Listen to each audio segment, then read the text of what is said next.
Hi, I'm Tom, and I've never seen the Titanic, but I have seen The Room at least 3 times. And I'm Sean, and I think Forrest Gump is fine. There, I said it. And this is Flix and Flops, the podcast where we watch movies, talk nonsense. And pretend to know what we're doing.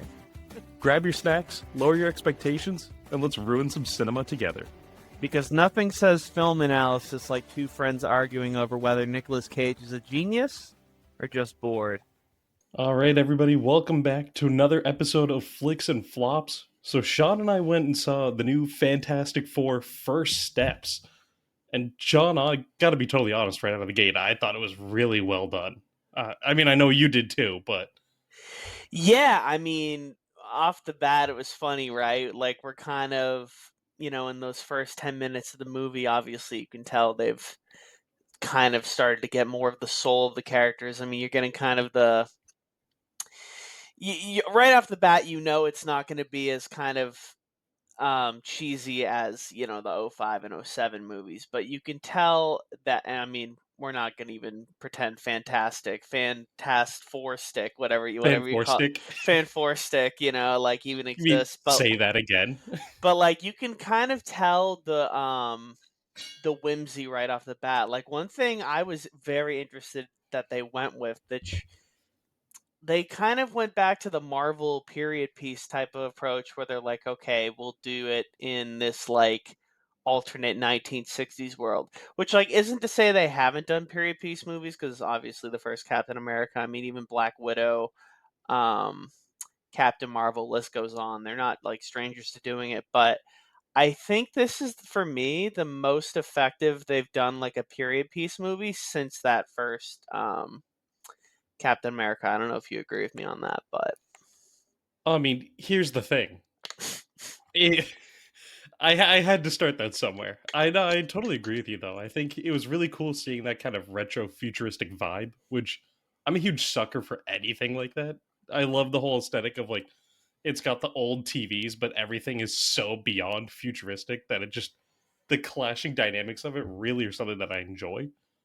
And seeing it be so self-contained too. I think the biggest problem with a lot of Marvel stuff lately is it's so interconnected that if you want to see anything, you have to watch like 8 movies, 4 TV shows, read 20 comics, and then maybe you'll understand what's going on. yeah, But this was just very much by itself, like, oh, it's Fantastic Four. It's not, it's gonna be connected to other things down the road, but right now, it's just them in their own little thing, doing their own stuff.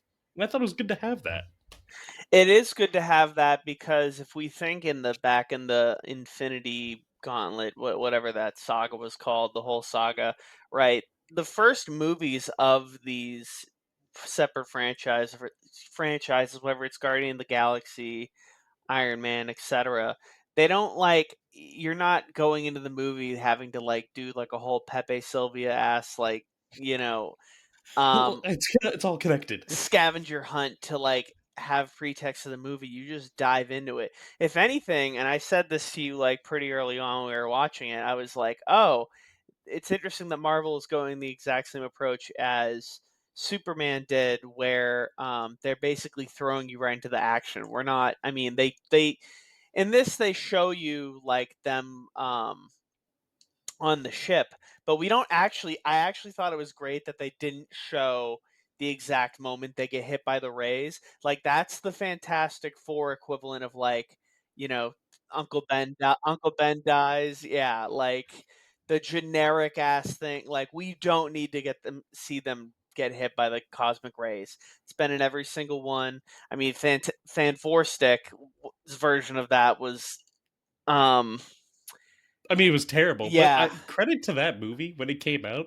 The transformation scenes of when they have their powers was actually pretty cool. Like, I like the whole horror element aspect of that, where like Mr. Fantastic is all stretched out, and the thing is just in the corners like a giant boulder, and then kind of emerges out of it. Mm, Like, that stuff was really cool. If they had stuck with that in that movie, it probably would have been a much better movie. But that's a totally different discussion, and it's yeah, not fantastic, so we won't say that again. yeah, For sure.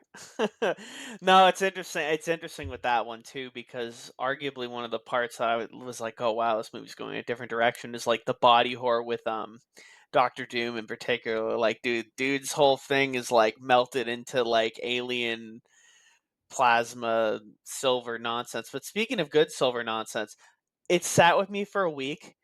I genuinely think Shia LaBeouf might be like a top 3 part of this movie for me. I was not I don't know. I don't know if you feel the same way, but, like, that whole Silver Surfer approach, I mean, off the bat, like, you and I being as comic savvy as we are, we knew they weren't going, like, the standard, Silver Surfer route, and nor should they, because to be honest, like, I think out of those 2005, 2007 movies, weirdly enough, I think the Silver Surfer is like one of the parts people remember the most. Because even my dad, who like hasn't talked about this in forever, was like, "Oh yeah, I remember that like silver guy flying around. Like, why would?" Because it was so cool. Yeah, It was a silver dude on a surfboard. What gets cooler than that? literally. Well, apparently Julia Garner being a silver surfer on a surfboard in lava, like that scene Oh, that was when they're so in cool. Galactus's I don't know if they were, like, in the world engine at that point or whatever it was, but I think when it was like they his ship or something like that. Not, I don't yeah. know if it was or wasn't.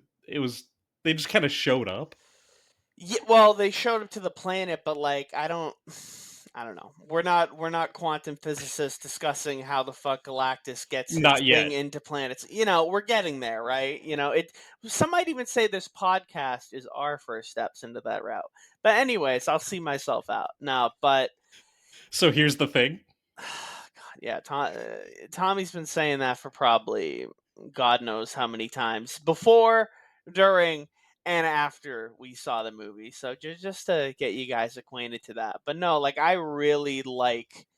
Um, I was kind of thinking like, okay, they've already established like, yeah, they got away from Charlotte Ball in the planet, but like they didn't beat her by any means. They kind of just like outwitted her ultimately with the black hole. Like they couldn't fight her. So I'm like, how are they going to do this? Like I'm not trying to see some power of friendship type shit because like we know she clearly wants to rebel from Galactus, but it's not like a heavy-handed kind of rebellion.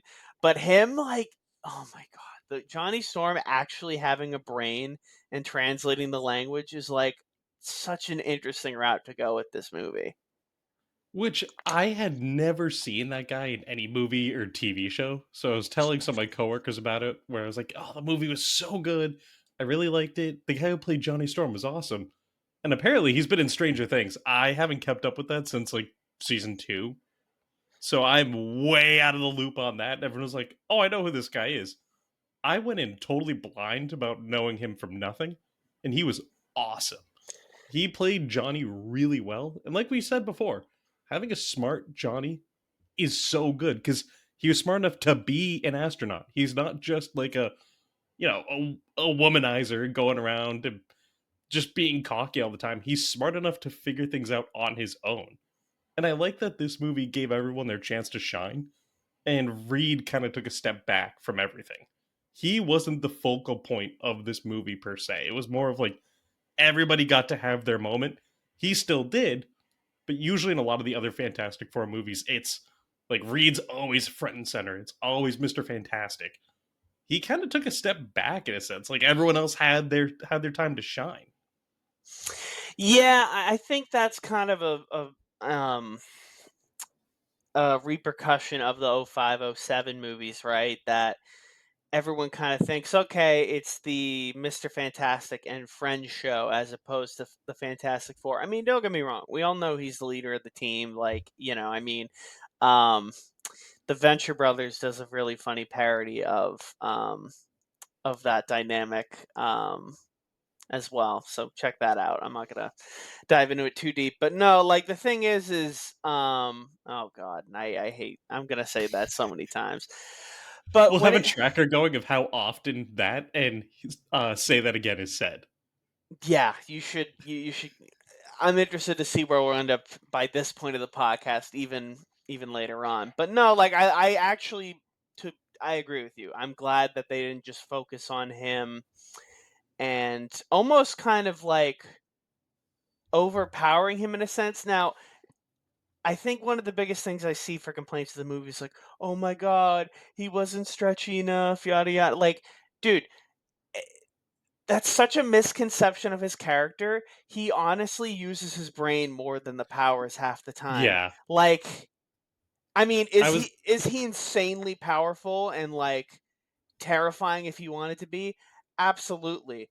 But one theory I thought that was interesting, I'll float this to you. I wanted to save it for the pod, is that someone said, just some random Twitter user was like, imagine in that scene where Galactus is stretching him, that he's actually hiding how stretchy he actually is. Like, obviously, it's still painful and he's still strained, but he's actually holding back so that Galactus doesn't take a further interest into him, and therefore, further interest into the child, because clearly the collision of Invisible Woman's powers and his powers created a absolutely cosmic beast. But anyways, I mean, even just that scene of him being stretched was so physically uncomfortable to watch. I thought the CGI was great, where it just looks like a little string bean that you're just pulling wider and wider.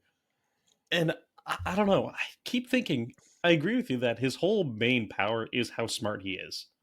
He's able to figure out this whole thing of saying, okay, well, we need to figure out a way to beat Galactus. What if we just shifted the world to another universe?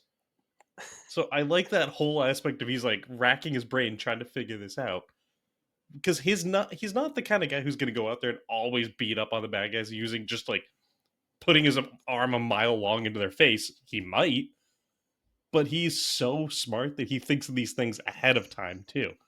He's always a little bit ahead of where everybody else is.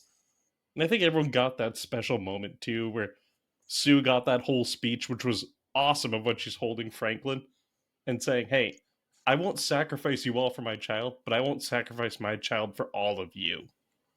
Like the dichotomy of we're all in this together, so let's not just kind of tear each other apart.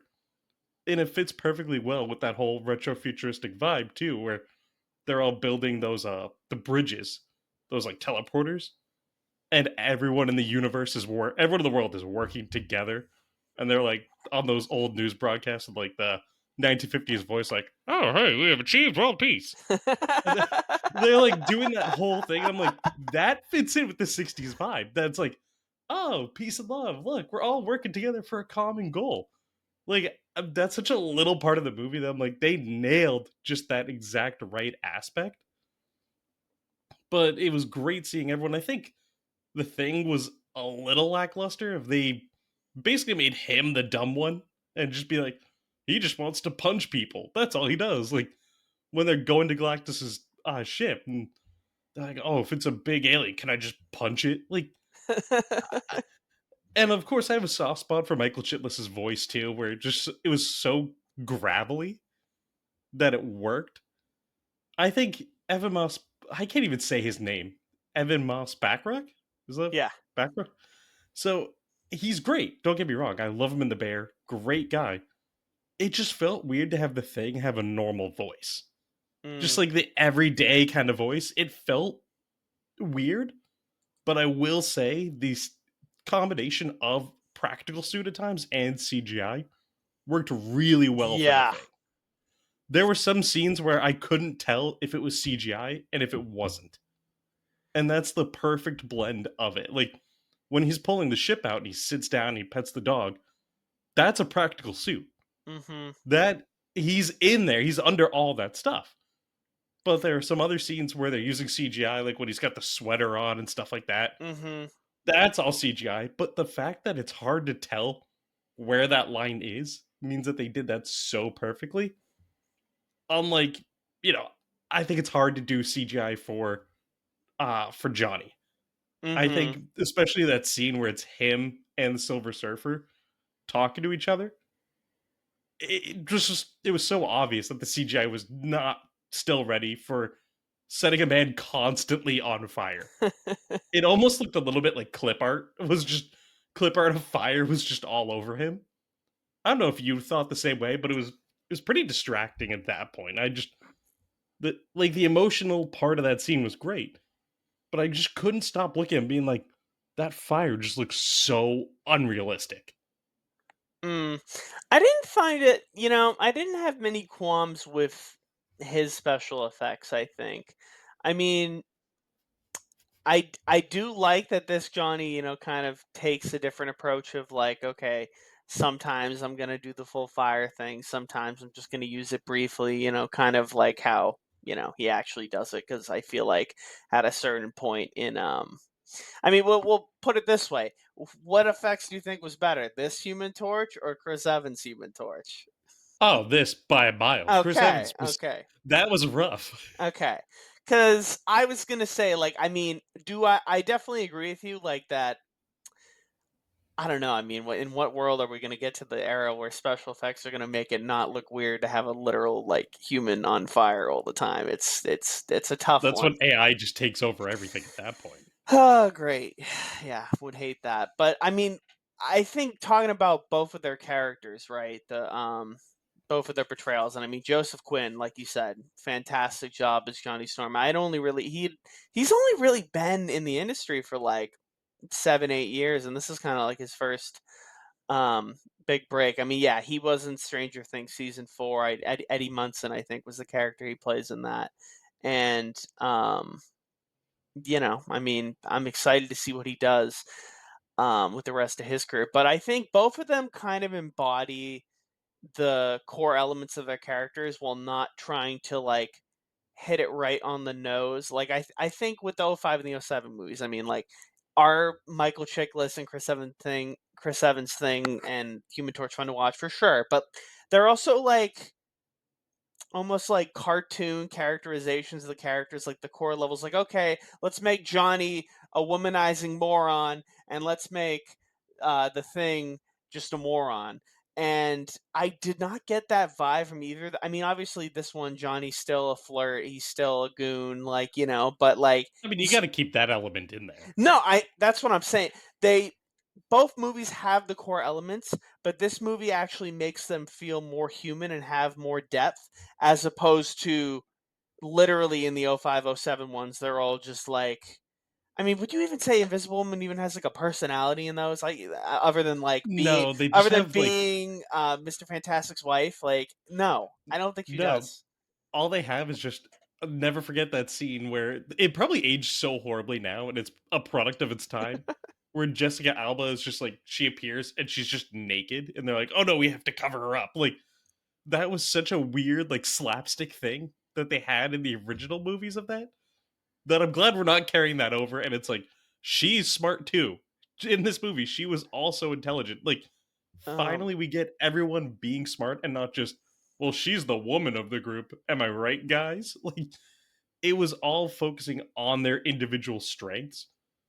And Johnny was just unbelievable though. Going back to I love the whole idea of how they handled a lot of the science stuff too was really cool.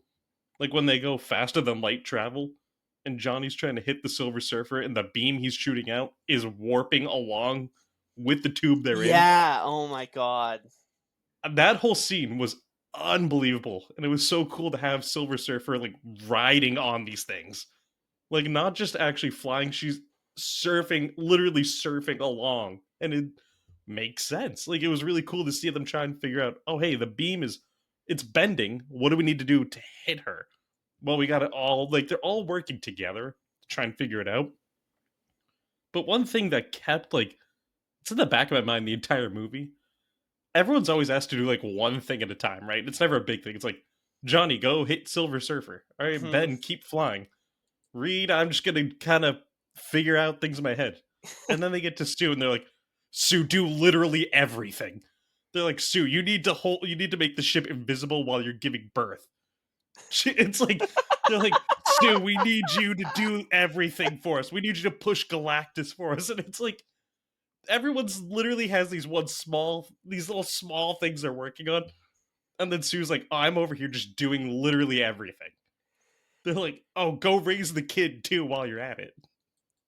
It was nice to see a genuinely powerful Invisible Woman. Like, not for nothing, she fucking pushed Galactus like literally like blocks across the city. Like And full the f- look on his face too. yeah, It's like, "Oh, you're able to push me back?" and he's like actually like moderately uncomfortable, which like this is a guy of like power that is like not even like conceivable. But yeah, no, I mean that absolutely absurd. The stakes were always just so high in this movie, literally from the beginning. Like every scene, like you don't realize how kind of we know they're going to come out on top, the Fantastic Four, but they're always the underdogs in these situations. Like, okay, guys, you need to trap the Silver Surfer in a black hole and somehow get out of it. Also, you need to escape an alien plant, like alien warship, um, after basically threatening a cosmic being who could like probably like kill you with like a flick of his pinky. Um, and oh yeah, actually now he's on Earth and the Earth's like actually going to explode and we had to put everyone underground. Like the stakes are always so high and but it's such a nice mix of like the surrealism of comic books, but also like this they just felt the stakes felt real to me even. I'm like, "Holy shit, how are they going to get out of this?" Like Well, the world felt lived in. I think that's a big mhm. thing that Marvel has really struggled with in a lot of their movies is building a realistic world that you're like, "You know what? If this happened, this is how people would react." A lot of Marvel just like all these things happen, everyone's like, "Yeah, okay. Yeah, sure, whatever." It's just like they don't care. They never react to the things happening around them. But it's really cool to have these things, even like the small things of the thing lifting up a car, and all the kids are stoked. They're like, "Yeah, throw the car! You're so cool!" Like just little bits of kids would love seeing a superhero walk around. They'd be stoked and they would cheer them on. Here's the thing, yet again, but like I loved the things back, like little side story too of the woman that he loves too. He's trying to meet this woman and he's trying to become more comfortable being out in public as himself. He has the hat on, he's like trying not to be seen, but he wants to be with this woman. Spending the last few moments of his life that he can, he decides to go there. And he goes back to the synagogue, he goes back to Yancey Street too. Like all that stuff, seeing that emotional aspect plays super well. And I thought that it was just really a fantastic movie. Another pun of say that again. But I can't get over how well done it was. The world felt real to me. Like everything felt natural. People's reactions felt natural when, at first when they're like, well, we don't want to give our baby up to Galactus. Everyone had a natural reaction of being like, give up your kid. It's millions to one. Like that's what people would do. People would be like, it's one life versus millions. So like, why is it a debate? That felt really cool, and I loved Sue's way of bringing it all back, saying like, hey, it's not really one versus millions. We're all in this boat together. We live and die together. Literally. There were a couple things, like, when I was watching it that I was like, "What are we doing with these characters?" But and I don't know if you felt this way, it was the 2 characters, it was, Lynn Nichols, who was the CEO of the Future Foundation, who we see her talk to them a bunch, like, before she tries to pull them away from the press conference, she's there for, like, when they're on TV with that, like, what was the guy's name? Like, Ted Gilbert or whatever, the Johnny Carson Oh, the talk knockoff show show. host, Yeah, yeah. yeah. Um, obviously, they set her up to show that, like, the Future Foundation has, like, infrastructure, and she's kind of like the, you know, Alfred Lucius Fox, like, equivalent to that the Fantastic Four, but also so I don't know if you felt this way, but going to the thing, here's the thing. Um, at first I was like, "What are we doing with this, like, love interest, um, for the thing?" The teacher. I was like, "Where are we going with this?" But I realized the movie was dedicated to Jack Kirby, and Jack Kirby always said that, he based the thing, like Ben's character, entirely on him. And apparently, his wife's, um, Jack Kirby's wife's name was Roz. Um, and so the character was Rachel Rosman. So I guess the whole thing was, they were doing, like, kind of a tribute to Jack Kirby and, like, his wife, obviously, because I mean, Jack Kirby is, like, the Fantastic Four is, like, hit that guy's baby, so, um, I thought that was a nice tribute. I mean, like, not anything crazy, I mean, because 'cause I'm like, "Oh, what are we not doing, what's her name, Alicia or, the blind woman who we typically all that," but I like that they didn't do that, then that's what's good about, kind of the insular nature of this approach on the Fantastic Four is we're getting a lot of the core elements of the lore, but it's also kind of like doing its own thing, which, Fan Four Stick tried to do, but it tried to do its thing like way too much. What and the '05 and '07 movies kind of just were just straight comic book schlock, right? Um yeah, I mean, I don't know. I mean, I thought it was great too of having. I know a lot of it was the Jack Kirby references. I think they said the universe was 828, and at the end of the movie, Yeah, they it have it do it. like his birthday's like August 28th or something like that too.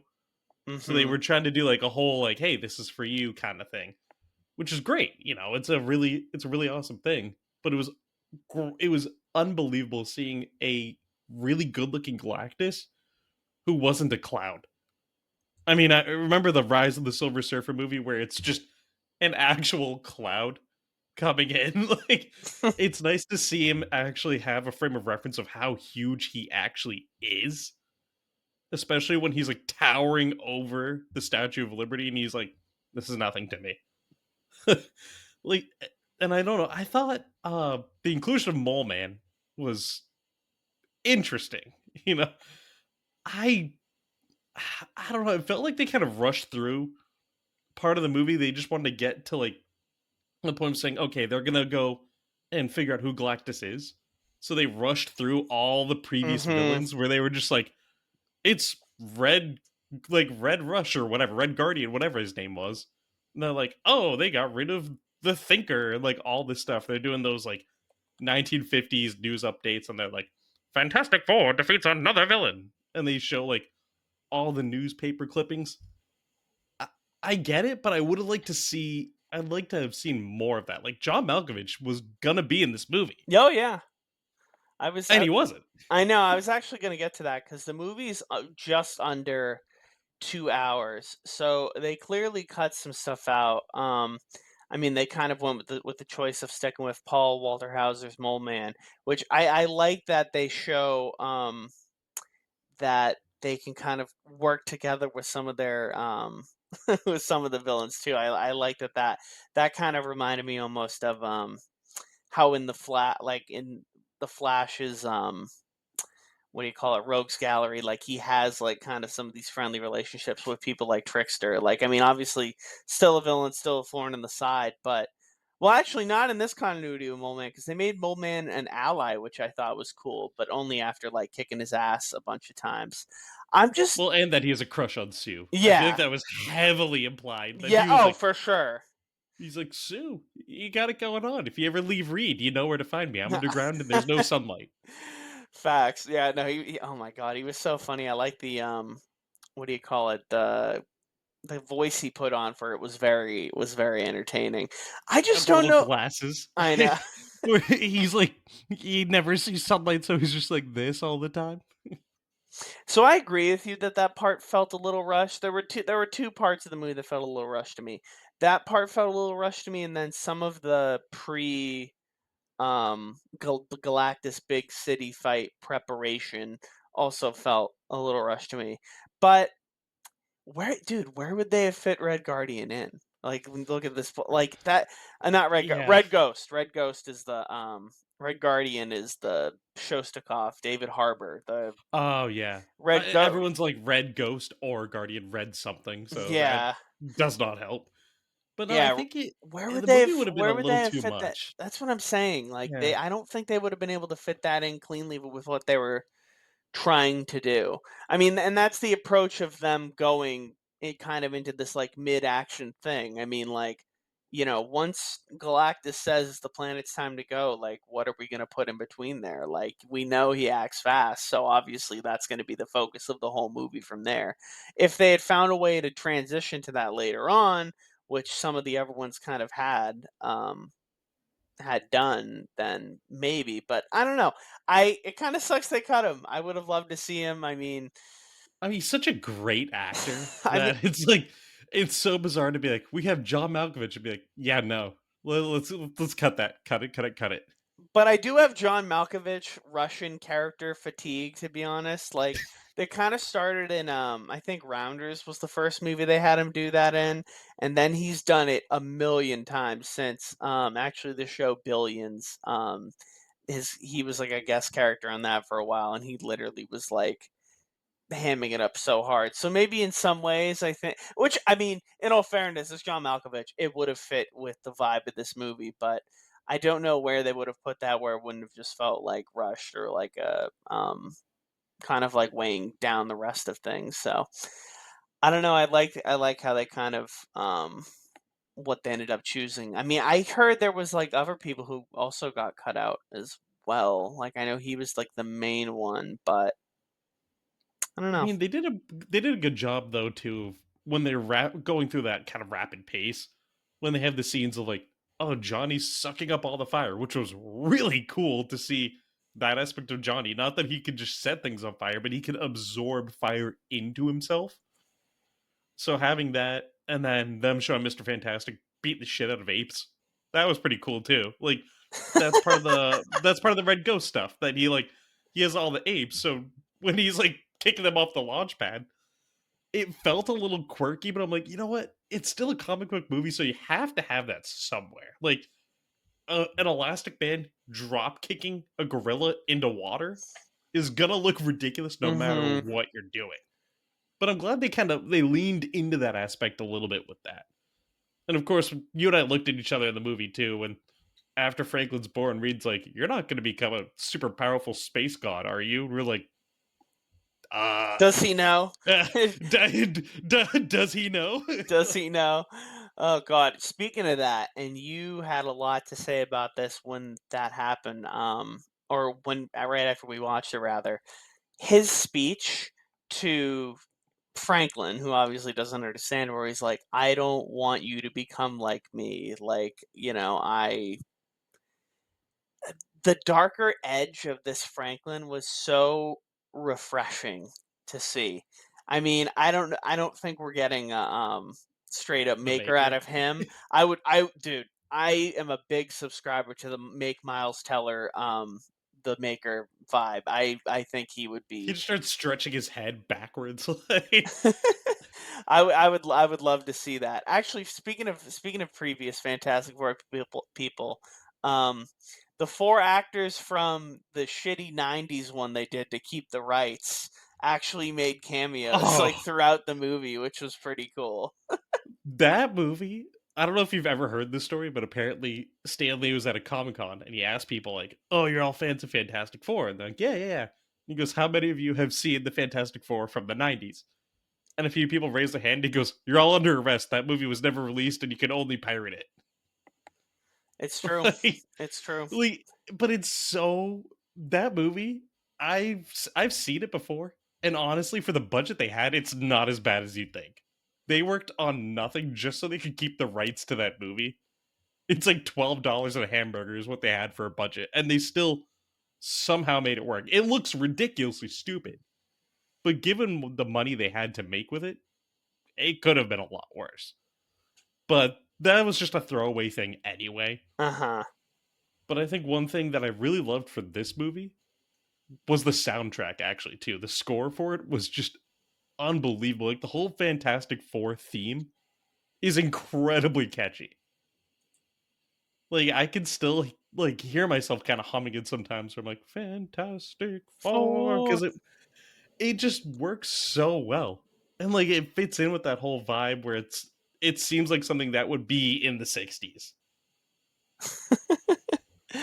Yeah, no, I liked it too. I mean, the perfect mix between keeping it retro, but also showing the absurd technology. I mean, just overall, I really like how they balance kind of the absurd parts of it all, but also making it seem very grounded. I love that you say the world feel felt lived in, like it really did. You know, yeah, it's not like we had a ton of.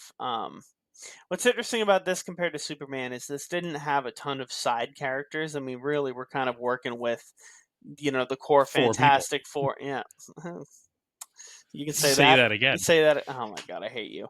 Um, but I mean, other than them, really, we just have Ralph Ineson's Galactus, and Julia Garner's Charlotte Ball, and then the occasional Mole Man, the occasional Rachel Rosman, etc. But I like it. It worked. I mean, Superman was fun with all the multiple characters. Like, even though it was kind of fast paced, it worked for for what it was trying to approach. This, they're really trying to go with like this is a group of four people who are like incredibly close. I mean, they became astronauts together, and obviously they're um like it or not, gravitationally bound to each other by the fact they all have fucking powers and are like a superhero team, right? So I don't know. I was very pleased with this movie, to be honest, and I makes me very cautiously optimistic for the future of the Marvel Cinematic Universe because they've had some solid stuff lately. I mean, it's going to be a tough landing when it comes to um Doomsday and Secret Wars. And I mean, hopefully, honestly, after Secret Wars, I hope Marvel, as far as the MCU goes, never touches the multiverse again because That was Jesus. bad. That Yeah. was so bad. The whole CGI of Tiny Drax's arm was had to be one of the worst things I've seen on my TV screen. I just didn't even know it wasn't even remotely close to what they needed to do. But I don't know. I mean, I'm very optimistic for what things could be. I don't know if you've seen the stuff that's been coming out of Spider-Man Brand New Day. Yes, yes. The suit looks unbelievably good, and I got my little Spider-Man Funko like right behind me for it. But it looks unbelievably good. But I don't know. I heard Tom Holland's he's just doing a lot of voiceover stuff in this one because he's Huh. working on the Odyssey at the same time. Okay. So I think they're kind of doing this like viral thing to be like, no, look, he's really here. But a lot of the shots are someone in a suit. You don't know if it's Tom Holland. So I think it's they're doing this whole campaign to be like, no, he's in the movie. You got to come see the movie, even though he's probably going to be in a handful of scenes and then voiceover beyond that. But I Interesting. think I mean, you know it'll work. I mean, I mean, I think that can make it work in theory. I mean, obviously, he's going to be if he's got a fight with Hulk, uh, clearly he's going to need the yeah, and Punisher, he's who going to need to be in the suit. What do you how does think? Punisher keep up with the two of them? Yeah, what do you think? Do you think they're going to give him oh my god, everyone's like saying like his ultimate line from Marvel Rivals, like, "Oh, he's going to get all that stuff." I mean, I'm sure I don't know. We've never seen have we ever seen Frank Castle in live action with a tank? Cuz Probably he not, but does love I his tank. love He the does love his tanks. I do love the idea though, like all the memes I've seen where it's like Spider-Man watching Frank Castle just absolutely decapitate a guy and like rip his heart out. Like this person who doesn't want to kill him, then you just have the Punisher over here beating people to death and like blowing holes in their chests with shotguns. Like I Mhm. don't know, I think that'll be really cool. But getting back to Fantastic Four, I think here's the thing again. Marvel has got to stop spoiling what's about to happen in the post credits with the credits of the music tracks. Like before they went into the post credit scene with Doctor Doom, Yeah. I noticed that when they're showing all the the tracks and everything, all the thank yous in the credits, it says Doom question mark and then tells you like who composed it. So it's like they did this with Thunderbolts too, Hmm. where at the end they're going through and it says Fantastic Four theme. And then they have the post credit. So I'm like, Ugh. I saw that and I was like, well, I was wondering where Doom was this entire time because Doom talk about generational haters of from like Lex Luthor. Doom is the ultimate generational hater. That dude, Facts. like Mr. Fantastic could cure cancer and Doom would be like, I'm gonna just give everyone cancer again because you did this. Like he He hates for a living. That's just what he does. But seeing that actually the green cloak and the mask, and I'm glad that the mask when we got a little glimpse of it. I don't know if you saw it too well, but I'm glad it didn't just look like an Iron Man mask. I was really worried they were gonna do like Mach 1 or Mach 2 Iron Man mask and call it a day. Yeah. But I'm glad that it looked like the actual Doctor Doom mask, and I love having Franklin be like, "Oh, okay, so you're a person who's here." Like, and he's obviously gonna try and like kidnap Franklin. But I love that we got a glimpse of that. I wish, really, really wish that they had done something where he's like he talks to them or something, or like even a quick glimpse, like just real quick, something to see what he looks like. I Because know. if they do just it's just Robert Downey Jr., I'm gonna be mad. Yeah, that was one thing I was talking to you about that I don't know how they're going to approach it because I mean obviously like Doom has a couple different ways of why he wears the mask. There's like the one where he has the minor facial imperfection, there's the one where he has like the huge facial imperfection, there's the one where he has the minor scar then puts on the mask to cover that, but the mask was still burning hot so he burned his skin anyway. Like I don't know what approach they're going to go with it for the or for I mean, we're assuming this Doom is going to be a variant of some kind, and that he'll probably play into the fact that the world cherishes the face of Iron Man, so he'll take advantage of like the resemblance. I'm sure, right? So I know I kind of would have liked the line too, but at the same time,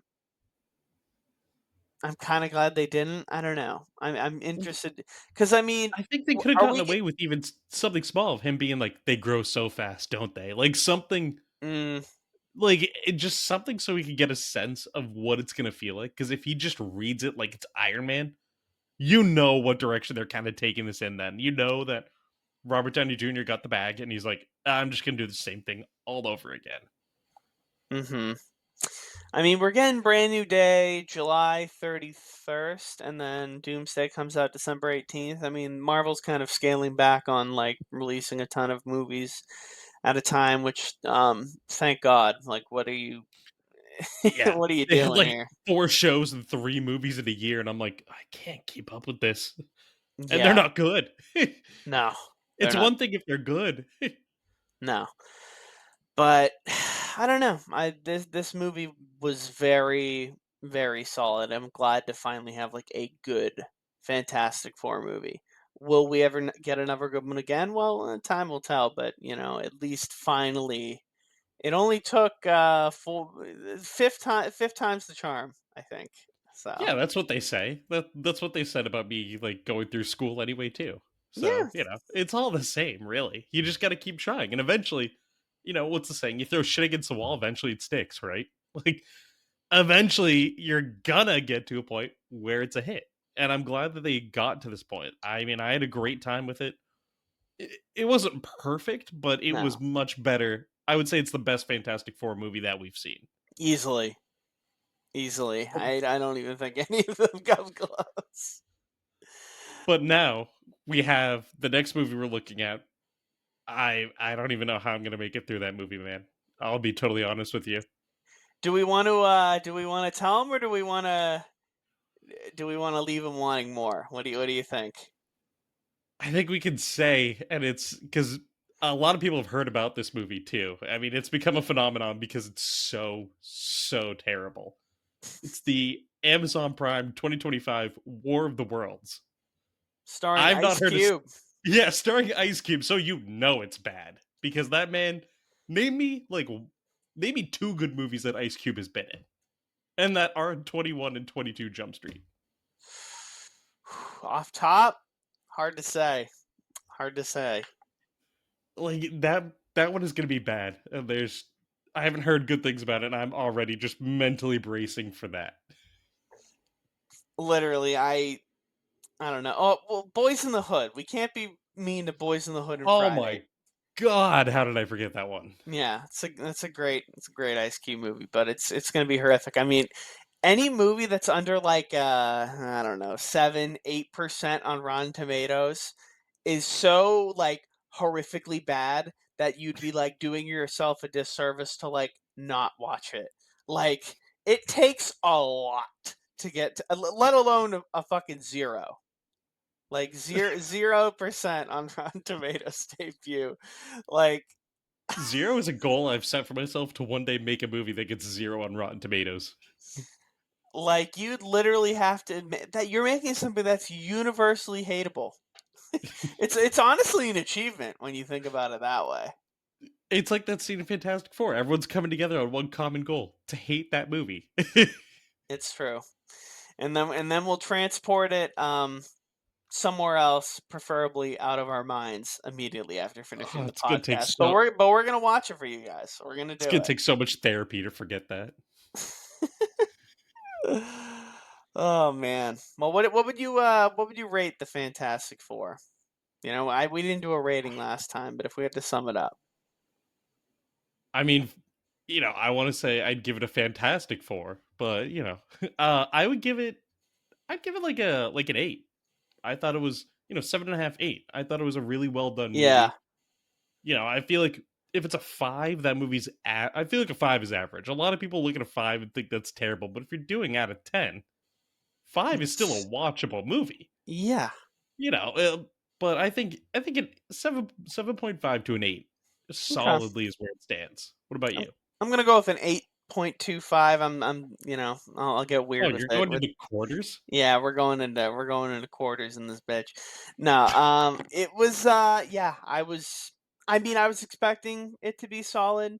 Honestly exceeded some of those expectations. I think there's clear um issues with the movie that get it from getting to that top level, but I mean honestly, if we look at the entire list of comic book movies ever, it's absolutely in the upper echelon of things. So like, I mean, Marvel's kind of getting back on the right track. I think DC kind of has them cooked, as we talked about last time, but they're not out of the race yet by any means. So we'll I have mean, to better see. or worse than Daredevil, a live action Daredevil movie with Ben Affleck. Oh my That's the god. barometer of if it's below that, it is a horrendous movie. Oh, Michael Clark Duncan's Kingpin is so fun though, even though it's like nothing like regular Wilson Fisk. Oh my god, that's so fun. That movie's so bad, but it's And you got the who played Bullseye in that? That was wasn't that Colin Colin Farrell. yeah, Colin Farrell. Yeah, which was horrendously bad too. Dude's been Kills a guy with a toothpick. That movie is like seared into my brain because that was like one of the first superhero movies I watched, and it was with my uncle. mhm. And we watched that, and then the very next, like right after that, we watched 300. So like, those are two movies that are seared into my brain, even though they're not good. It's just like I'm like, man, those movies hold a special place for me, even though they're bad, Yeah, 300's a interesting palate cleanser for that, I will say. Good to lord. say the least. Yeah. Well, all right, people. Thanks for joining us. We look forward to bringing a horrifically bad movie to the table next time. I mean, the show's called Flicks and Flops for a reason, and we saw two flicks, so We are we're due for a flop at some point, we are legally obligated to bring you a flop, and it'll be contractually bound. yeah, truly. I mean, it's a belly flop for sure. So we'll catch you then. Take care. Sounds good. Take care.